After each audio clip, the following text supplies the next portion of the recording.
Welcome back to the news. The Colombo Chief Magistrates Court ordered the Criminal Investigations Department to submit a report on the 28th of this month on the theft of artifacts from the National Museum in Colombo. Colombo Chief Magistrate Rashmi Singapuli also ordered an investigation to be carried out with the assistance of the computer unit of the University of Colombo. The Criminal Investigations Department told court that 12 security guards and 12 officers in charge of the chambers provided security to the National Museum in Colombo. The CID informed court that although the National Museum had a CCTV system, it was deactivated owing to the heavy lightning conditions experienced last month. The CID also informed court about the artifacts that were stolen from the National Museum as found out during the preliminary investigation. The stolen items were 10 gold-plated ceremonial swords, 18 silver rings, 93 gold coins, 9 lead coins, 34 historic currency notes, a gold-threaded and gem-encrusted waistband believed to be used by the Nugavega Adhikari, and a gold and silver sword.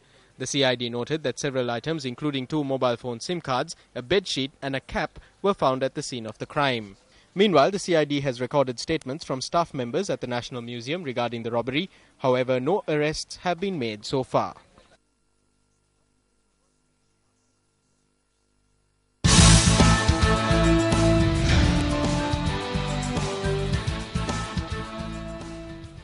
A statement made by Minister of Education Bandula Gunawardena on the income required to live comfortably was reported in newspapers today.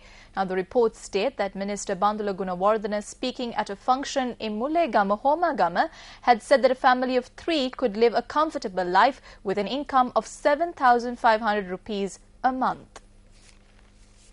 According to the Department of Census and Statistics 2009-2010 survey on household expenditure, the monthly expenditure for a family of 4 was 31,331 rupees. The monthly expenditure for one person was 7,832 rupees and 75 cents. In stark contradiction to official data, Minister Bandula Gunawardena is of the view that a family of 3 can live off just 7,500 rupees a month. We asked several people for their views on the minister's pronouncement.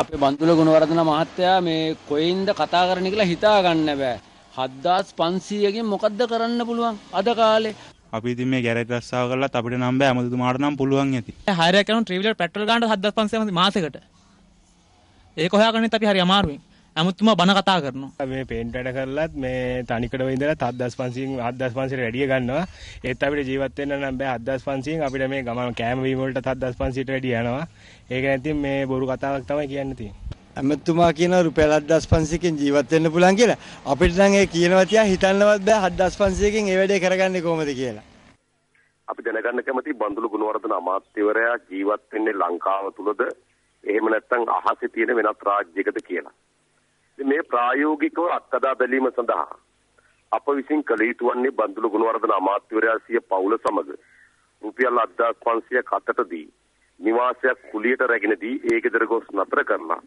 7500න් ජීවත් වෙලා මාසය අවසන්ට එන්නේ කියලා කියන්නේ. ඔහුට අවශ්‍යකම තිබෙන්නේ මේ ආණ්ඩුවේ වැරදි ආර්ථික ප්‍රතිපත්තිය ජනතාව පත් වී තිබෙන දුෂ්කරතාවය පිළිබඳව ආවරණයක් ලබා ගන්න. It's a pity actually Minister is speaking like this, especially a person who has come from the bottom and who had become a minister and who knows how difficult it is for a normal family to make a living out of 7,000 rupees. And all the other cronies in the government, they live in luxury. And this is a poor political tactic, very irresponsible to make a statement like this, especially when people are suffering. The poor people will get more angry with statement like this coming from the minister. Anuradhapura දිස්ත්‍රික්කයේ නියෝජනය කරන මන්ත්‍රීවරු විදියට අපි පොළවේ පය ගහලා ඉන්නේ. ඒකත් අපි කියන්නේ එන්න අනුරාධපුරයට අපි තනකොළ මිටියකුයි හොඳ අනුප්‍රකු සූදානම් කරලා දෙන්නම් එතුමාට හොඳ උත්තරයක් දීලා යවන්න කියලා. According to the Department of Census and Statistics 2009-2010 Household Unit Expenditure Survey, the monthly expenditure for a family of 4 in the Colombo district is 47,291 rupees. The individual monthly expenditure was 11,822 rupees. According to the survey, the monthly expenditure for a family of 4 residing in the Gampaha district was 41,062 rupees, with the individual monthly expenditure calculated at 10,026 rupees. In the Kegaul district, which according to the Department of Census and Statistics data has the lowest expenditure, the monthly expenditure for a family of 4 was 25,723 rupees, while the individual monthly expenditure was 6,430 rupees and 75 cents. Minister of Power and Energy Champika Ranawaka says that the Ceylon Electricity Board bears an additional cost of 39 rupees for each unit of electricity generated between 6:30 and 9:30 in the evening. He points out that at present, the CEB incurs a loss of 7 rupees on every unit of electricity generated. The minister says that if electricity is used sparingly between 6:30 and 9:30 in the evening, then massive savings will be possible.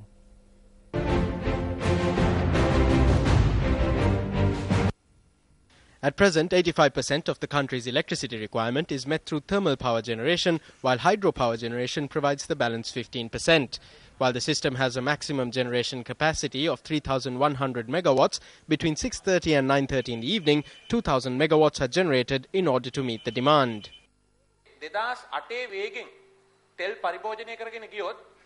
If oil is consumed at the 2008 levels, then supplies will run out in 42 years. As of now, the rate of consumption has increased. From this data, it is clear that oil supplies could run out in 30 years. If I drink this glass of water slowly, it will last longer.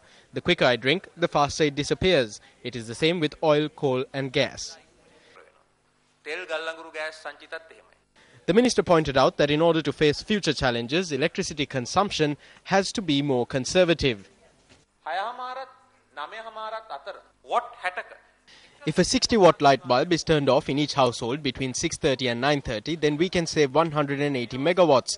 If refrigerators are turned off for these 2 hours, then we can save 214 megawatts. If ironing is done at a different time, then we can save 168 megawatts. If every household consumer follows this, then we can close down all diesel power plants.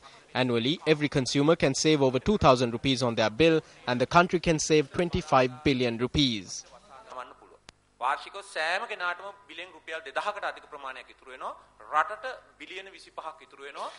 Meanwhile, the minister also said that a grading system for electrical appliances will be introduced in order to promote electricity conservation.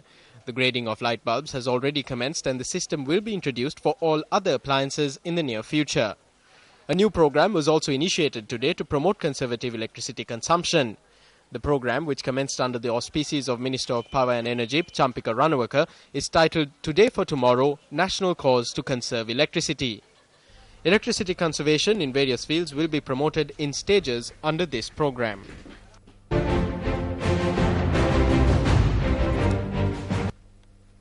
You're watching News First on MTV Sports. It's time now for Action TV.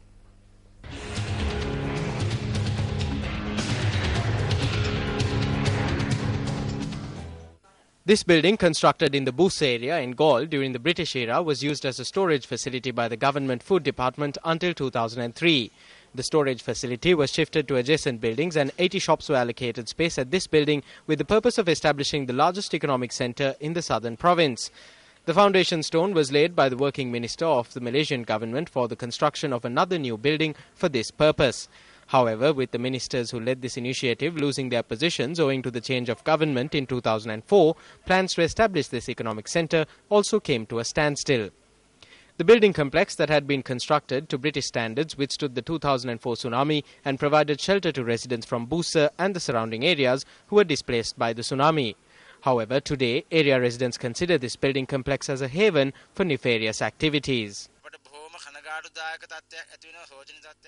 We are disappointed because when the foundation stone was laid, we went to chant Pirit and bestow our blessings upon this, and today it has become a shack. This has become a hub for loiterers.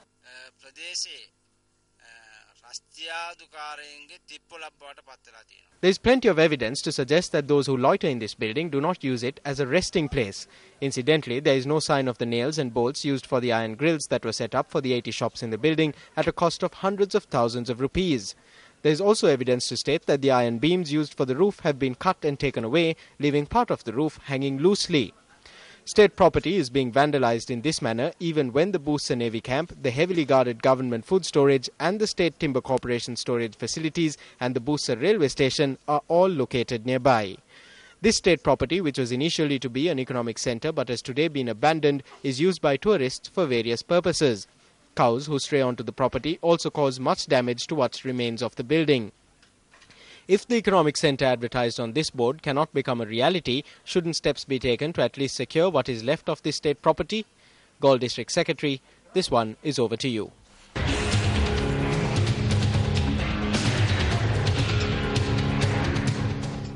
Still in local news, the United National Party says that Indian products might have to be boycotted going by the recent statements of some cabinet ministers. UNP General Secretary Tissatta Nayaka expressed this view at a media briefing today. හැමදෙනෙක්ම ඇමරිකාව ඉදිරිපත් කරපු ඒ මූලික යෝජනාවට විරුද්ධව ඇමරිකානු විරෝධයක් ඇති කරගෙන ගියා. Everyone protested against the draft resolution presented by the US. Recently, Minister Wimal Weerawansa called on the public to boycott US products. Yesterday, we got to know what India's stance was. Today, I saw in a newspaper where the Secretary to the Ministry of External Affairs, Amarugama, had said that he respects India's stance. What is India's stance? It is to support the US resolution. According to what Minister Wimal Weerawansa says, we must now boycott Indian products as well. දැන් මොකද්ද කියන්නේ විමල් වීරවංශ ඇමතිවරයා කියන හැටියට දැන් ඉන්දියානු බඩුත් වර්ජනය කරන්න ඕනේ.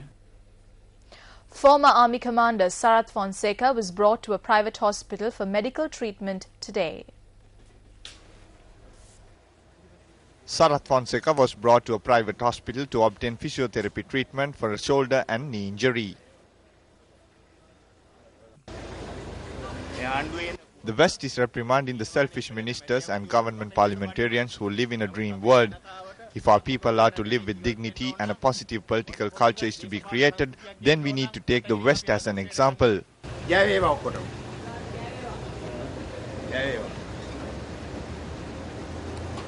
පිට්ටල පංචාය උදට ඩිස්නි වර්ල්ඩ් එකට යන්න හොඳයි. ඇමරිකාවෙන් ගේන වෙන මොනවත් පාවිච්චි කරන්න එපා කියලා අනිත් මිනිස්සුන්ට ලනු දෙනවා. ජය වේවා.